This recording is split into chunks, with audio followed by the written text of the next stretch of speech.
This tutorial will show you how to enter a sales order in SAP.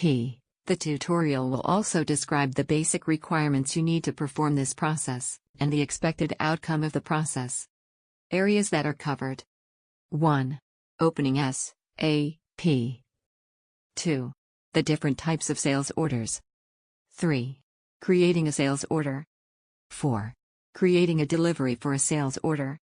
There are 4 different types of sales orders that you will be choosing between when you create a new sales order. The following list is a review of those different sales order types. To know the complete definition of them, and when to use them, you will need to watch the tutorial on how to order a service part. The service parts policy also outlines how those orders should be used for third-party dealer and distributor orders. To create a sales order in SAP, you will need a valid Deutsch part number that has the availability verified, the customer number, the required outbound shipping date for the component, the destination address if the component, the shipping method to be used, and a purchase order reference number, or name for the job or person the component is required for. The valid part number and availability information can be obtained by watching the tutorials for both of those subjects. You can also watch the tutorial for ordering a service part, to know what type of order to use for your situation.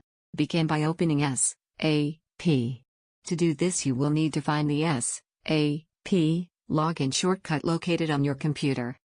When the login window appears, select the P01 server and double-click it. This will automatically open another window where you will need to enter your SAP username and password, and then single-click on the green check mark in the top left corner of the screen. Once the SAP Session Manager screen is open, you will need to access the transaction for creating a sales order. A sales order is a sales document that is meant to be used for a paying external customer who is requesting a part. This transaction will either be in the shortcut list you have on your screen, which you can double-click on, or you can manually type in the transaction code in the text box located at the top left of the screen. Once the transaction is selected, single-click on the green check mark. Once you are in the Create Sales Order screen, you must enter some basic information to create the document. First, enter the sales order type you wish to create. If you do not know your sales order type, as mentioned before, you will need to watch the tutorial on how to order a service part, which will show you how to use the decision-making matrix that will identify the order type you need to use. We will first show you how to create a sales order and delivery for order type C, E, I, S, and C, T, B, S. After that, we will describe the process for order types C, T, V, S, otherwise known as a counter order, and C, T, S, S. For a full overview of these order types, please review the tutorial on how to order parts. Next, you will need to enter a sales organization and division that you will be selling the part from. This is the territory that you work for, and the territory that is responsible for obtaining the sale. This information needs to be correct, because it lets the accounting department know where the revenue was generated. After both of those fields are filled in, single-click on the green check mark at the top left of the screen. Once you are in the sales order, you need to enter the customer account number for the customer in the Sold to Party field. This account number will also need to go in the Ship to Address field. Next, you will need to enter the customer purchase order number in the PO number field. If you do not have a customer purchase order number, you need to enter a reference number, or name of the person ordering the part. Next, you will need to enter a date into the PO date field. This is the date the purchase order was received by Deutsch. If there was no purchase order, or you do not know the date that the purchase order was received, you can leave the default date in this field. Each sales order can only ship to one address. If you need to change this address, single-click on the name of the Ship to Party field. At this point, you may get a pop-up window asking you to select the sales area for the customer. Please select the most appropriate choice for the sales, but most will be type 10 for your location. Single-click on your choice, and single-click on the green check mark at the bottom right of the window. Next, double-click on the customer address in the line for the Ship to Party, on the Partners tab.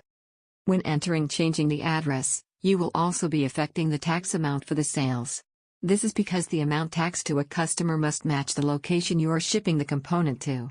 This will be changed automatically in the background when you change the address. Once you are done changing the address, single-click on the green check mark at the bottom right of the window. You will get a pop-up window that explains the changes that will be made to the taxes, and you will need to single-click the green check mark at the bottom right of the window to proceed. Next, single-click on the Shipping tab. This is where you will determine the shipping condition for the sales order. Once you are in the Shipping tab, single-click on the drop-down menu in the Shipping Condition field, and select the shipping method that your customer has requested. Also remember that for order type CTBS, you must use a Deutsch shipping account, and not a customer account. At this point you are ready to enter the line items into the sales order. To do this you must first single-click on the green back arrow at the top left of the screen to return to the body of the sales order.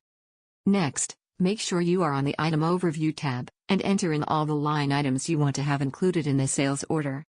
First enter the valid Deutsch part number into the material field. Next enter the quantity the customer needs into the order quantity field.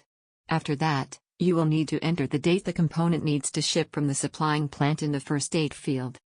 Remember that the first date is the requestee ship date for the component to leave the plant, not the requested delivery date to the customer's location.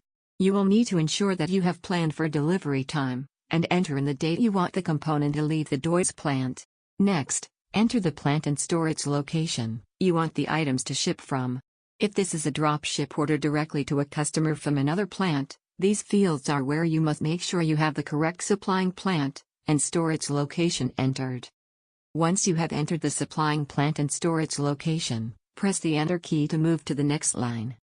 Enter any other lines into the sales order that your customer has requested.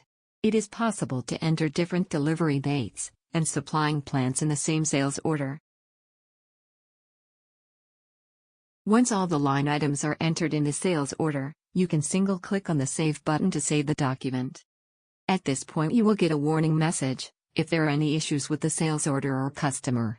For example, if a customer is on credit hold, you will need to call the appropriate employee to investigate the hold, and if it can be released.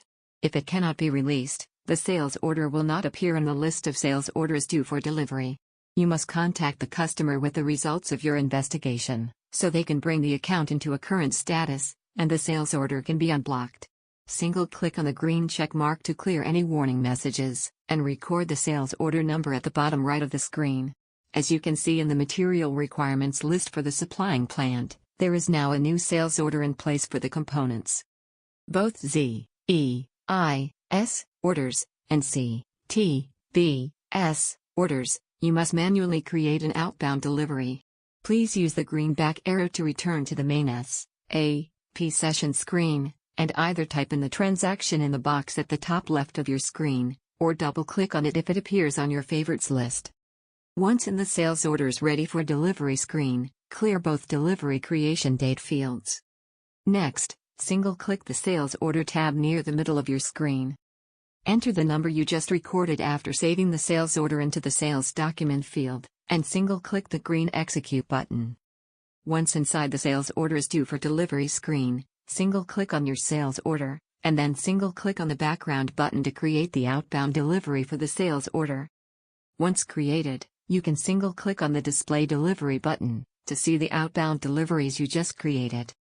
As you can see once again in the material requirements list for the supplying plant, there is now a new outbound delivery in place for the customer requesting the components instead of an open S.O. line. Once this outbound delivery is created, it is the supplying plant's responsibility to fulfill the order. When creating a sales order for order types C, T, V, S, or Z, T, S, S, you will need to follow the same process we just showed you for creating a sales order, but will not need to create an outbound delivery.